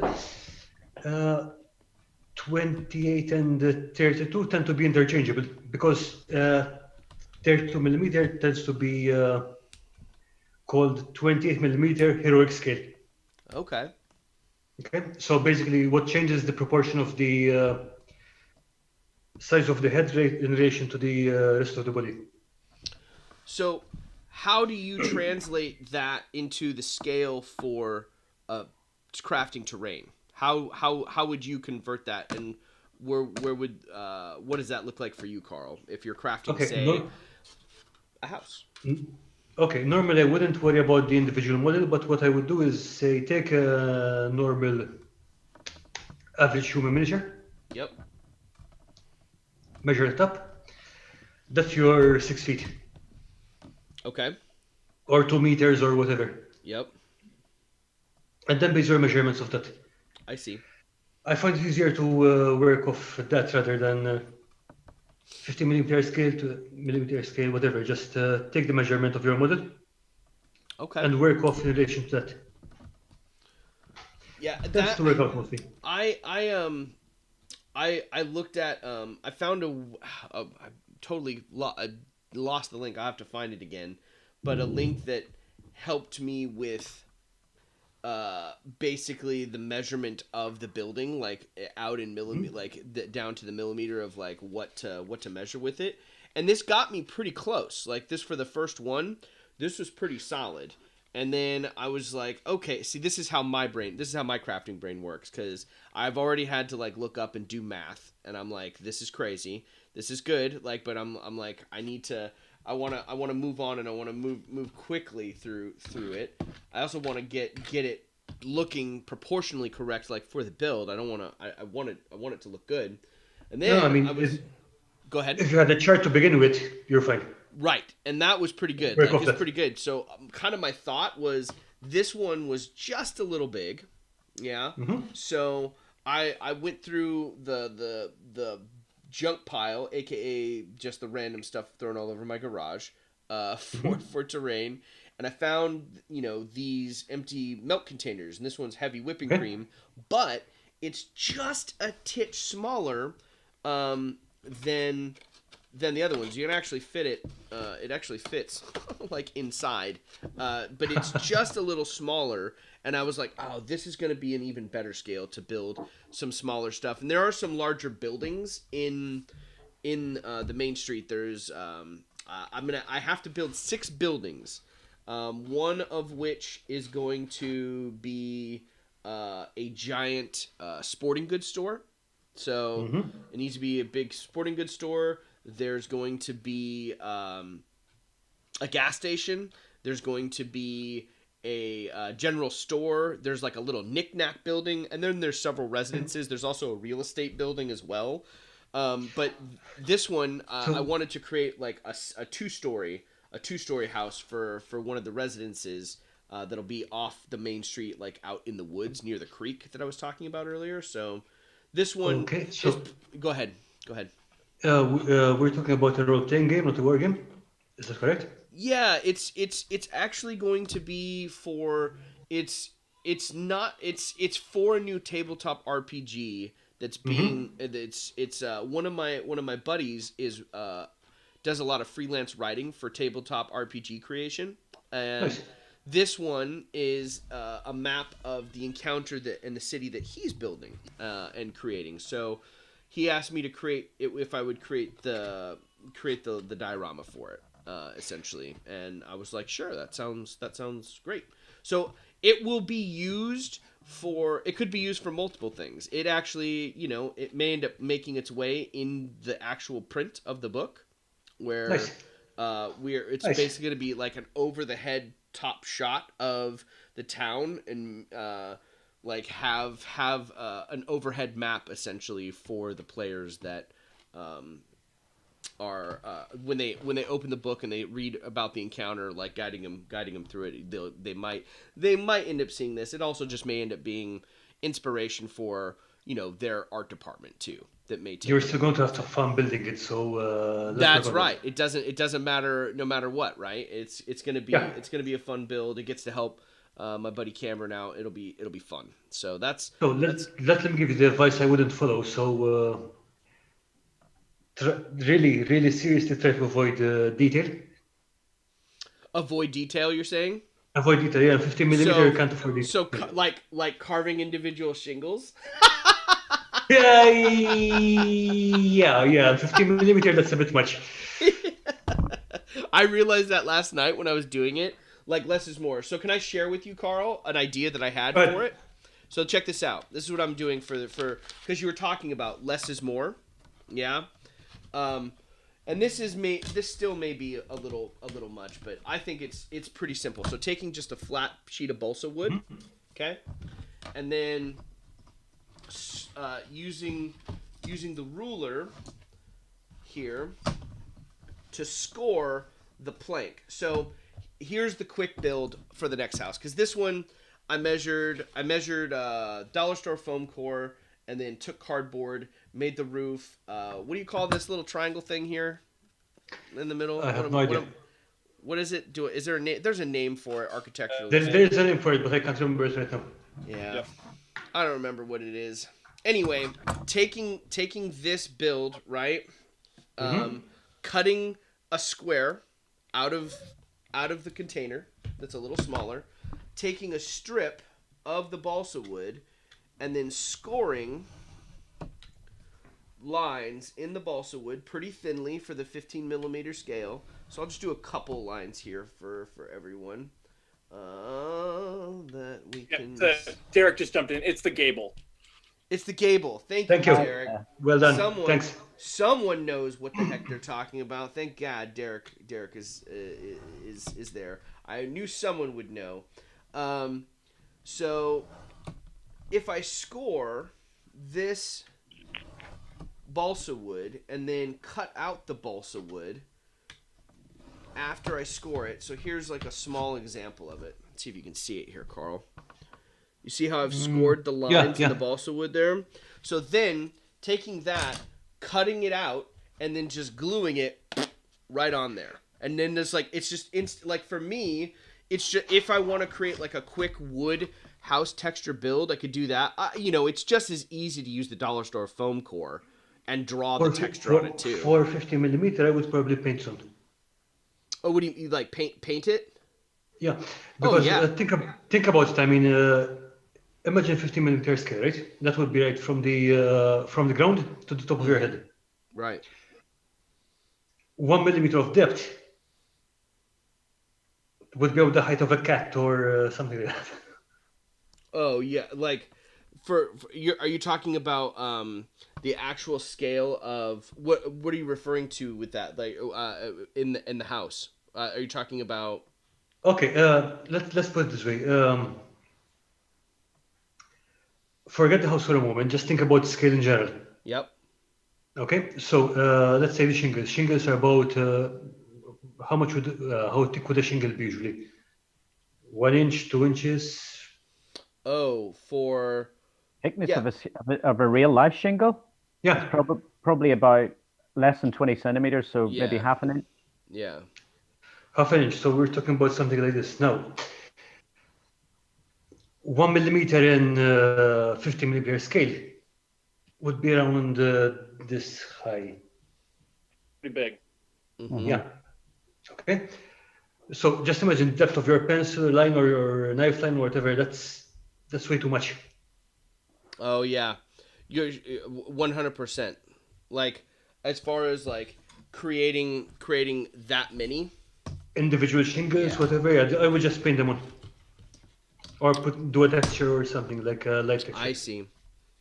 Or print it on or whatever. And then I would keep the actual textures, the one which have an actual 1 millimeter variation in scale on the model.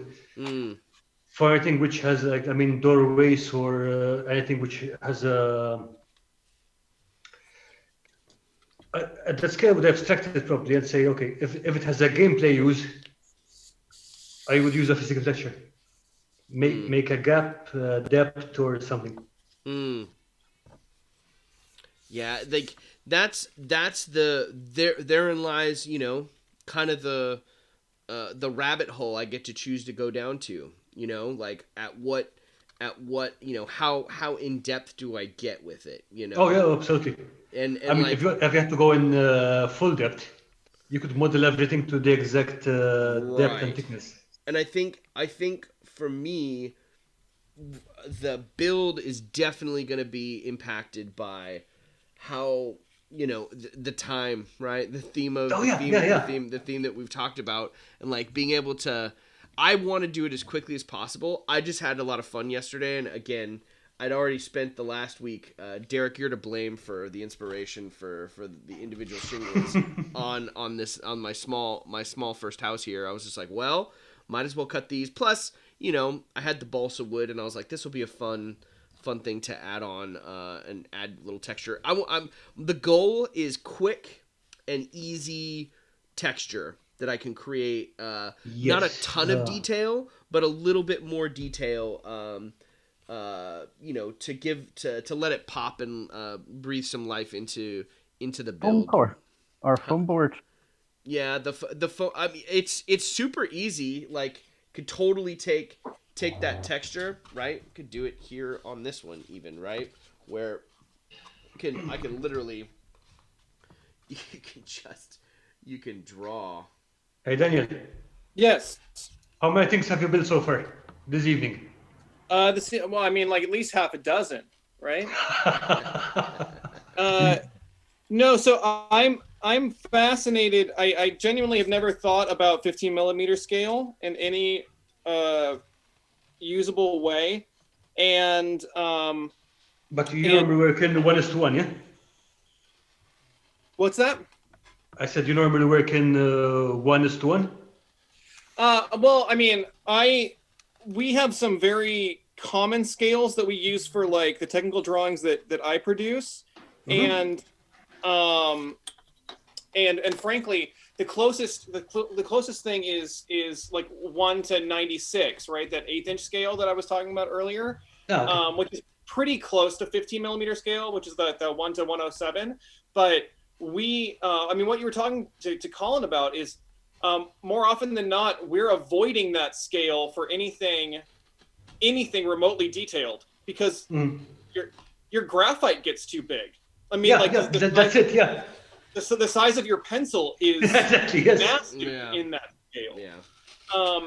I mean, when I'm using a like a say even like a 0.0 or like a 0.5 millimeter lead or something like that in my mechanical pencil, that is your line is this, and your that is like that is quantifiable in that scale. So so just sort of like trying to pare down what would be viable inside of like 15 millimeter scale is like a really interesting question because it's very, very small.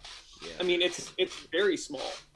It is very small, and what you would think about usually is imagine you were seeing the building at a distance rather than a model. Yeah. What could you see at the distance? What was that question, Carl? It's not a question of what to add, it's a question of what to leave out. So if you, for example, 10 millimeter, a 15 millimeter model would be about this size for a 2-story house. Okay? Imagine that was a house in the distance rather than a model. Yep. What could you see at the distance? And then you start taking details out and just leave what.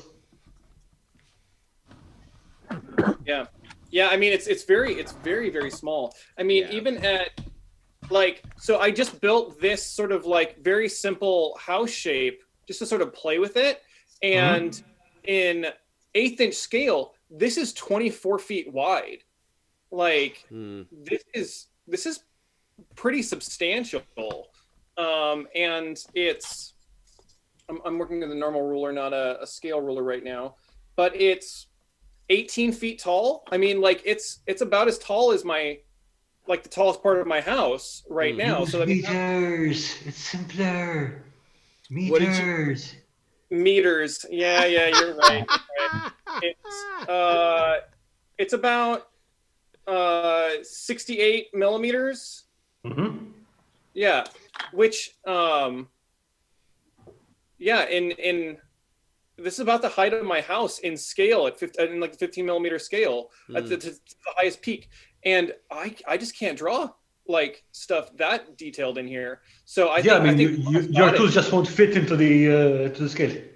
Yeah, I mean at this scale, I mean we're the graphics chipboard that like Wylock uses and stuff. It's like that thickness that comes up to about a 1/16 of an inch.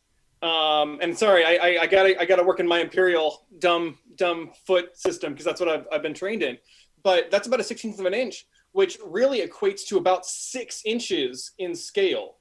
So I mean that's half a foot in scale. So and that's just cereal box.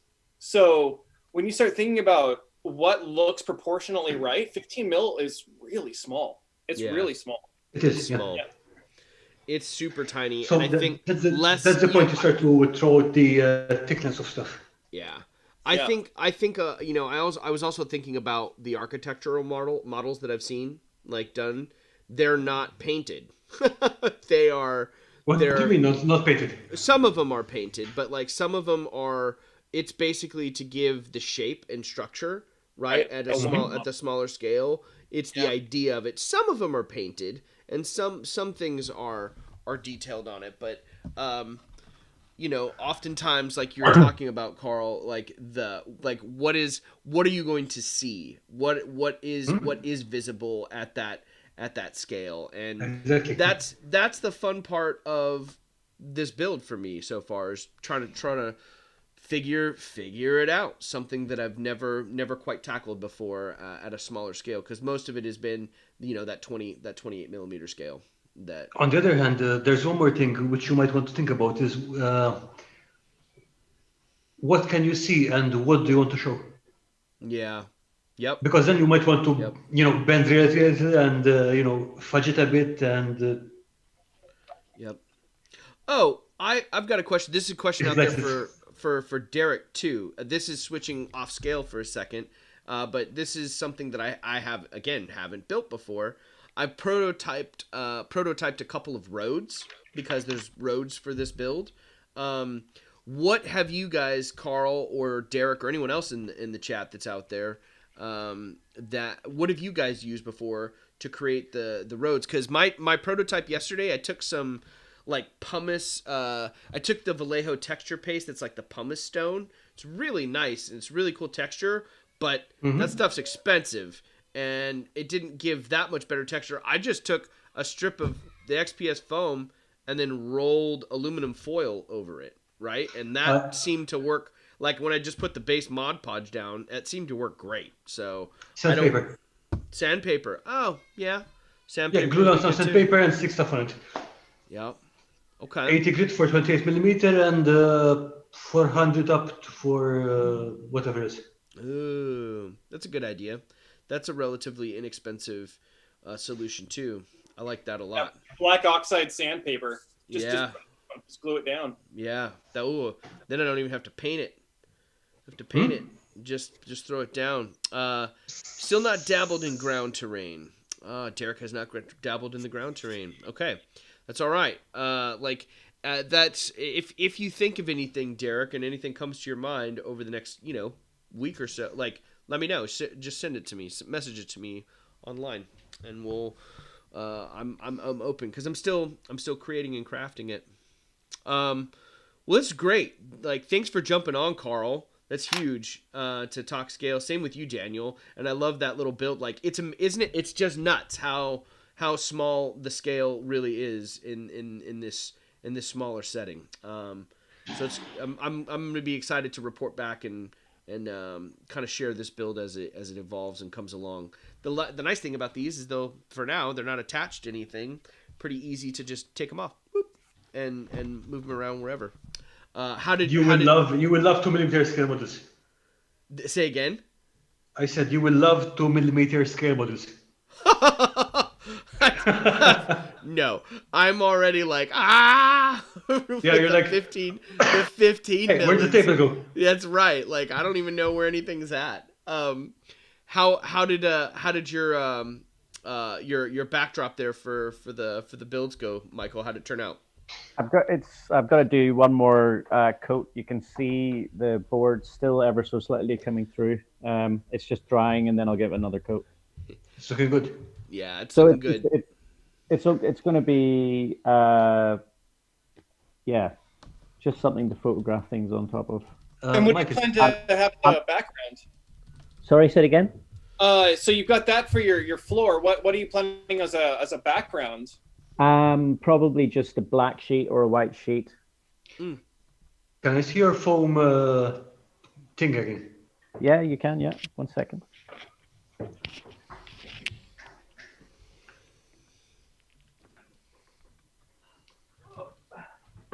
God damn. Yeah, crazy. That looks great. Big thing. I mean, a lot of work, man. Obviously, this is like I don't know, 3-4 weeks work, and I can see that. And I'm putting it as a big build video that's coming out, not this week, but hopefully next week. There's a lot of footage, and I need to pare it right down. But yeah, I'm very happy with it. You should be. It's fantastic. Thank you so much, Carl. I will be asking for more details about it. You'll be asking for what? Say again? I didn't hear that last thing that you said. I said I will be asking for more details about that. It looks fantastic. Oh yeah, and I'll be happy to share. I mean, I've literally documented the whole entire process. But it's interesting that you guys are talking about scale. I'm not going to go in. I'm not going to say what this project actually is at the minute. You'll find out soon. But the ruins on top this are not to scale with what the mountain is. Put it that way. Okay, so that's a good idea actually, because sometimes you might want to emphasize. Not emphasize, but basically do the model with like some parts being a particular scale, some parts being another scale. See, basically I made the hillside a lot smaller than what it should be, just because of practicality for people to play a game or whatever. But Smart man. The one cool thing that I will show you guys is that this is modular. So yeah, I can see some small. Yeah, nice. Yeah, that's so see that? cool. Boop. This comes Nice. off. So there is another top to it as well. So yeah. Anyway, that'll all be in another video. Yeah, I will definitely need to watch it. But again, Colin, going back to your build, for example, to do that, you would need a whole lot of planning. Yeah, yeah. So- This one's. It's definitely requiring a lot more pre-planning than just like my normal other builds in 28 mil. But it's gonna turn out good, and I'm excited. I'm excited. No, to I'm see sure. it. But I'm looking forward to see that. It'll be fun to report on the progress as the next few weeks here progress on the stream. I'll share it with you guys for sure. All right, y'all. Well, we're Okay, Daniel, we're, what have your gremlins done so far? say again. Daniel, what have your gremlins built so far? Well, I started on a new building, so I definitely need to get a prox on, I guess, if I'm going to keep doing this XPS stuff, because getting a nice, clean, vertical cut on my foam with just the knife, especially when You just need more knives. just more knives. Yep. Two, All of the knives all of the time. two things before we sign off, Colin. Yeah. Just one thing is to Daniel. Thanks for the tip on sanding XPS foam. That helped with my last little Yeah, build true. because I used some sanding on my last little build. That was cool. And then the other one is congrats, Colin, on 100 subscribers this week, man. Oh yeah. Oh, true. Yes. Well done. Yeah, thank you. That is I'm so glad you brought that up. That is a big deal. Thank you to everyone out there that has been, supporting the channel, and this group of, this core group that is, been along for the ride these last 10 weeks has been fantastic. So, thank you to all the subscribers, and thank you to you, Michael, Daniel, Carl, Derek, Alexandre, everyone who's been on the channel so far has just been, it's doing exactly what I'd hoped it would, which was, we're all connected in another facet. This is another way to jump on, just like today is like, I'm having an issue with scale, right? Who can jump on and help out with that? And then Daniel's on here offering stuff up, and Carl jumped back on, interrupted his rum consumption. Even it was nice enough it didn't interrupt anything. It helped. I'm jealous. Right. Still, thanks for starting the conversation, because it's great to meet all. Right. It's been a blast. Typing is one thing, but actually talking is. It's a whole. It's a different. It's an important way to. It's kind of like one of our main primary ways to connect right now. Absolutely. So Absolutely. I'm more than happy to bridge that and bring people together. So thank you for your support of the channel. If you like the stream, be sure to subscribe, turn on that bell notification, share this video. A lot of great information out there today. Everything from scale on the second half of it to all of our conversation with John, who came on from Tabletop Witchcraft. Thank you again, John, for joining the stream today. Looking forward to next week, seeing where we are. We've got another tabletop crafter from the Facebook Guild joining us next week, who's going to talk a little bit more about some of his house builds. He's got some epic stuff to share. So looking forward to next week, and until then, be sure to craft your passion daily, and we will see you all next week. Cheers, everyone.